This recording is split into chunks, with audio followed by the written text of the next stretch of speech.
তারা হচ্ছে একটা গ্রেটার ইসরায়েল রাষ্ট্রের যে চিন্তা করে গাজার অভিযান এবং আমার কাছে মনে হয় ইরানের অভিযান একই সূত্রে গাঁথায়। কেউ কিন্তু বলতে পারবে না যে ইসরায়েলের কতগুলি পরমাণু অস্ত্র রয়েছে।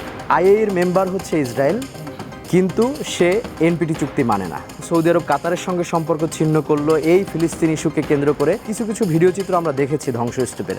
আসলে কি রিয়েল চিত্র এসেছে?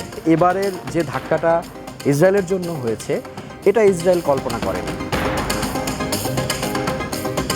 আপনি এই মধ্যপ্রাচ্যের এই সংকটটাকে কিভাবে দেখছেন শাকিল? এবং ইসরায়েলের যদি যুদ্ধ করার এতই সামর্থ্য থাকতো, মানে আমি একটু আপনার কাছেই জানতে চাই, আপনার পড়াশোনায় কি বলে ইসরায়েলের যুদ্ধের সামর্থ্যটা আসলে কতটুকু ছিল? ধন্যবাদ রুবায়েত হাসান। আসলে এই ইসরায়েল এবং ফিলিস্তিনের সংকট কিন্তু একদিনের সংকট না। আমরা দেখে আসছি দশকের পর দশক ধরে, মানে ইসরায়েল রাষ্ট্রের জন্মের পর থেকেই কিন্তু আমাদের এই প্রতিনিয়ত প্রক্সি ওয়ার বলি মিডল ইস্টে, আমরা যেটা সহজ ভাষায় যদি বলি যে এই প্রক্সি ওয়ারটা চলছে, এবং সেটা কি এই ইসরায়েল রাষ্ট্রের জন্ম থেকেই। আমি যদি আপনাকে ইসরায়েলি একজন লেখক, ওনার নাম হচ্ছে এভি লিভকিন, তিনি একটি ইন্টারভিউতে বলেছিলেন যে তারা হচ্ছে একটা গ্রেটার ইসরায়েল রাষ্ট্রের যে চিন্তা করে আর কি, এবং সেটার ম্যাপ হচ্ছে লেবানন, সৌদি আরব, ভূমধ্যসাগর থেকে শুরু করে ইরাকের ফোরাত তীর পর্যন্ত। এবং এই যে ম্যাপিংটা তারা চিন্তা করে আসছে, এটার জন্য কিন্তু তারা তাদের ওল্ড টেস্টামেন্টকে ধরে তারা একটা ম্যাপিং করেছে যে এই অঞ্চলগুলি হচ্ছে ইহুদিদের হবে। এবং সেই যে প্ল্যানিংয়ের সেন্স থেকে আজকে যদি আপনার গাজার ইস্যুস ধরেন কিংবা ইরান ইস্যুস বলেন, সেটা কিন্তু সেই অভিন্ন চিন্তাধারা থেকেই আসছে। ইসরায়েল যে দীর্ঘমেয়াদী এই যে গ্রেটার ইসরায়েলের রাষ্ট্রের যে ধারণা তারা চিন্তা করছে, সেখান থেকেই আজকের মানে গাজার অভিযান এবং আমার কাছে মনে হয় ইরানের অভিযান একই সূত্রে গাঁথা একটি বিষয়, এবং এটা বিচ্ছিন্ন কোনো ঘটনা না। এরপরে যদি দ্বিতীয়ত আপনাকে বলি যে আসলে আমরা দৃশ্যমান কার কতটি নিউক্লিয়ার ওয়ারহেড আছে আমরা সবাই কিন্তু বলতে পারি, কিন্তু কেউ কিন্তু বলতে পারবে না যে ইসরায়েলের কতগুলি পরমাণু অস্ত্র রয়েছে। এবং দেখেন, একজন ইঞ্জিনিয়ার যিনি সেখানে কাজ করতেন 1986 সালে, তিনি হচ্ছে সানডে টাইমসকে একটা ইন্টারভিউ দিয়েছিলেন। তারপরে কিন্তু এটা জনসম্মুখে আসলো, এবং সেই প্রকৌশলীকে কিন্তু 18 বছর কারাদণ্ড দিয়েছে ইসরায়েল। তাহলে 86-র পর থেকে কি ইসরায়েল আর তৈরি করেনি? হ্যাঁ, এই যে সূত্রটায় গাধা, আজকে যে ইরান তাদের পার্লামেন্টে যে আইএর যে মানে চুক্তি বিচ্ছেদ করলো, সেটা কিন্তু ওই একই সূত্রে গাঁথা। আইএর মেম্বার হচ্ছে ইসরায়েল, কিন্তু সে এনপিটি চুক্তি মানে না। তার মানে হচ্ছে তার পরমাণু অস্ত্র আছে কি না, সে কিন্তু কাউকে সেটা দেখতে দেবে না। এবং আরেকটা বিষয় আপনাকে যদি আরও ক্লিয়ার করি, তাদের এই পরমাণু আজকে যে অভিযোগে ইরানের উপরে হামলা, যে তারা পরমাণু অস্ত্র বিশ্বের জন্য ক্ষতিকর, ইসরায়েলের নিরাপত্তার জন্য হুমকি, তাহলে ইরানের পরমাণু মানে কর্মসূচিকেই শেষ করে দাও, এজন্যই তো হামলা। তাহলে আমরা যদি একটু পিছন ফিরে থাকাই, ইসরায়েলের পরমাণু কর্মসূচি কিভাবে শুরু হয়েছিল?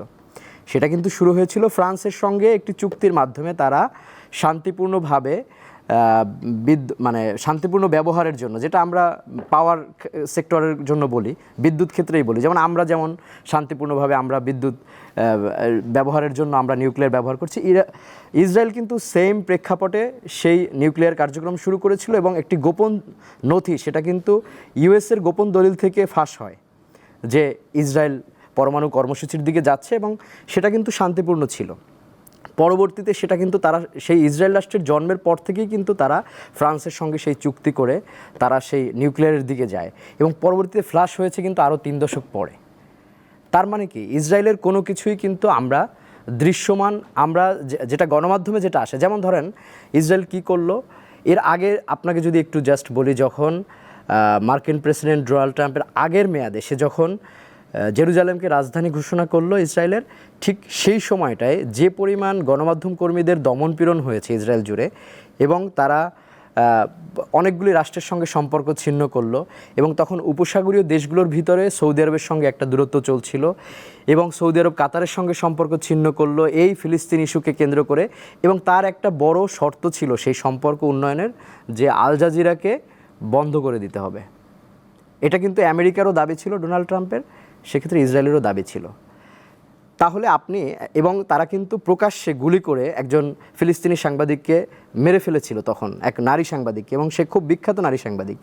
তাহলে দেখেন ইসরায়েল কিন্তু তার রিয়েল চিত্র বিশ্ববাসীকে জানানোর জন্য যতটা দমন পীড়ন করেছে, আপনি হয়তো কিছু কিছু ভিডিও চিত্র আমরা দেখেছি ধ্বংসস্তূপের, আসলে কি রিয়েল চিত্র এসেছে?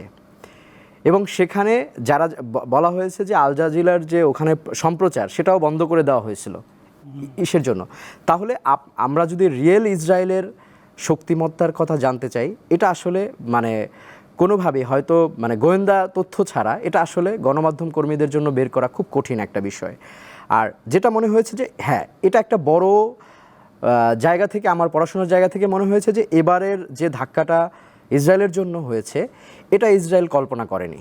মানে 48 সালে ইসরায়েল রাষ্ট্রের জন্মের পর থেকে এত বড় কোনো আরব রাষ্ট্র এই চিন্তা কিন্তু করেনি তারা। হ্যাঁ, এখন যেটা হবে, এখন বিশ্ববাজারে কি হবে, আমেরিকার জন্য একটা চান্স হলো যে মিডল ইস্টের কাছে আরও একটু অস্ত্র বিক্রি করার জন্য। এখন যারা হচ্ছে নিউক্লিয়ার, রাশিয়া সহ অন্য যে রাষ্ট্রগুলো যারা শান্তিপূর্ণ নিউক্লিয়ারের বাণিজ্য করছে, তারা কিন্তু এখন মিডল ইস্টের দেশগুলোকে বলতে পারবে যে তোমরাও শান্তিপূর্ণ উপায়ে তোমরা পরমাণু সক্ষমতা অর্জনের দিকে যেতে পারো। এবং আরব রাষ্ট্রগুলোর কাছে কিন্তু একটি বার্তা চলে গিয়েছে, বিশেষ করে যখন অভিযান হলো, যখন ইরান মানে 2000 কিলোমিটার 2500 কিলোমিটার থেকে গিয়ে ক্ষেপণাস্ত্র মারছে, তখন কি হচ্ছে আমরা দেখলাম যে সেই ক্ষেপণাস্ত্রগুলোকে প্রতিহত করছে কে? জর্ডান। বিমান কোথা থেকে যাচ্ছে? সিরিয়ার আকাশ সীমা থেকে।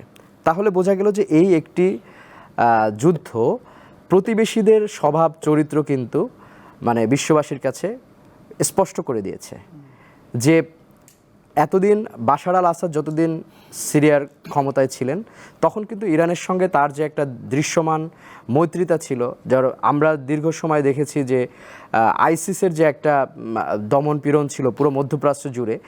এবং আমি ওয়াল স্ট্রিট জার্নালের একটা জায়গায় দেখেছি যে এই সিরিয়া জুড়ে যে ইরাক সিরিয়ায় যে আইসিসের যে তৎপরতা ছিল, এটাও একটি বড় অংশ ছিল তেল এবং হচ্ছে এই গ্রেটার ইসরায়েলের যে তাদের স্বপ্ন, সেটা যে এই অঞ্চলগুলো যদি দখল করা যায় এবং তাদের মনোপুত শাসকদেরকে যদি ওই অঞ্চলে বসা যায়, তাহলে এখন যেভাবে জর্ডান ইসরায়েলের কথা শুনে, যেভাবে সিরিয়া ইসরায়েলের কথা শুনছে, তাহলে এই সমস্ত রাষ্ট্রগুলি হচ্ছে তাদের কথা শুনবে এবং কেউ কোনো প্রতিবাদ করবে না।